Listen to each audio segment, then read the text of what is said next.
Assalamualaikum warahmatullahi wabarakatuh. Perkenalkan, nama saya Sultan Iwan Pratama Putra. Di sini saya akan menjelaskan komponen-komponen yang digunakan untuk merakit PC. Di sini saya menggunakan aplikasi Kisco IT Essential Virtual Desktop. Mari kita lanjut ke pembahasannya. Yang pertama ada power supply. Fungsi power supply ini adalah mengubah arus bolak-balik dari daya listrik menjadi arus searah yang dibutuhkan oleh komputer. Energi listrik yang didapatkan dari luar menggunakan jenis alternatif. Nanti AC ini bakal dimasukkan power supply, lalu dikonvers menjadi direct current. Nanti direct current ini energi yang disalurkan ke setiap komponen pada komputer untuk dapat bekerja. Ini tampilan-tampilan power supply.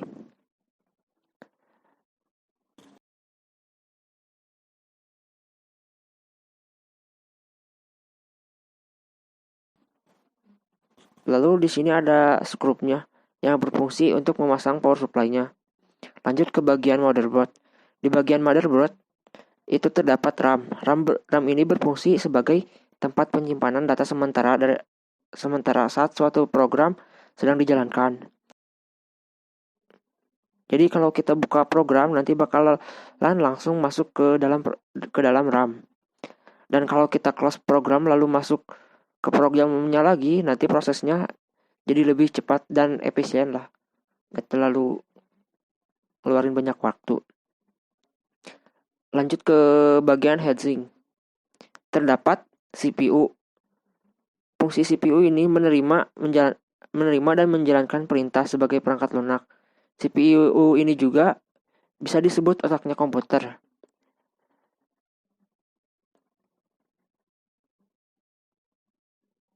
Nah, ini perakatnya. Nah, untuk merakatkan CPU dan untuk menyalurkan panas dari prosesor ke heatsink menggunakan thermal compound.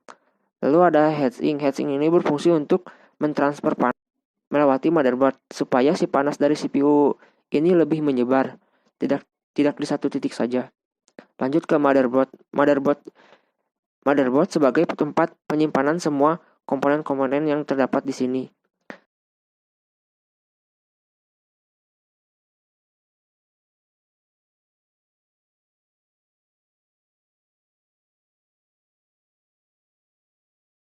Selanjutnya ke bagian adapter card.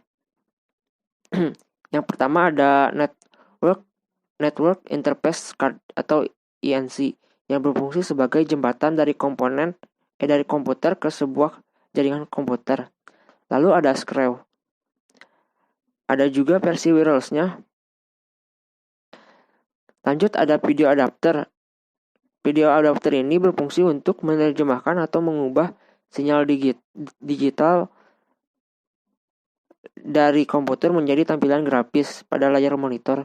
Biasanya yang suka bermain game atau yang ada hubungannya tentang grafis layar membutuhkan VGA yang lebih bagus. Dan ada skrupnya.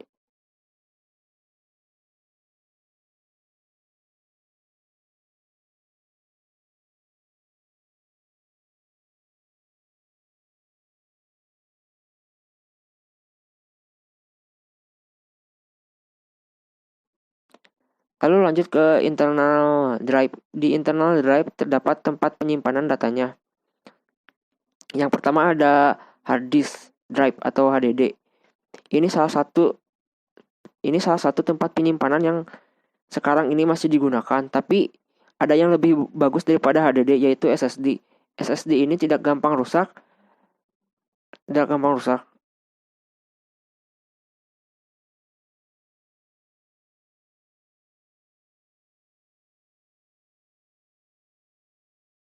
Dan ini adalah skrupnya HDD untuk masangin drive-nya. Lalu ada optical drive. Optical drive ini menggunakan sinar buat membaca data di dalamnya. Dan di sini ada skrupnya lagi. Lalu ada floppy drive. Floppy drive ini adalah salah satu penyimpanan juga, tetapi penyimpanannya berukuran kecil. Dan di sini ada skrupnya lagi. Lanjut ke internal cable. Yang pertama ada patah kabel, plotek kabel, SATA kabel, dan lain-lainnya. Itu buat menghubungkan antar komponen lainnya. Mari kita pasang.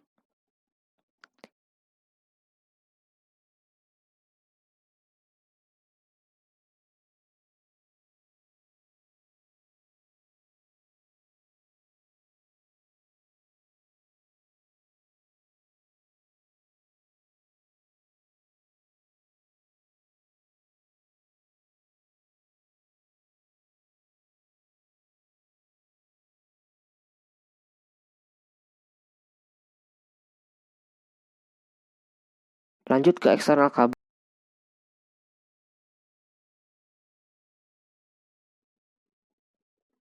Ini buat nutupin CPU-nya, dan ini buat ngubungin monitor ke layar proyektor.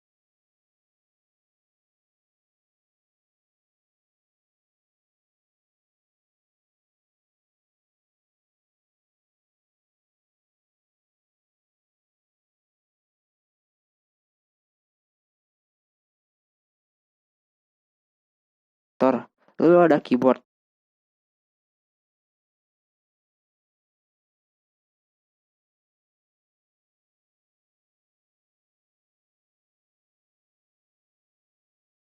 Lalu ada mouse, lalu ada USB.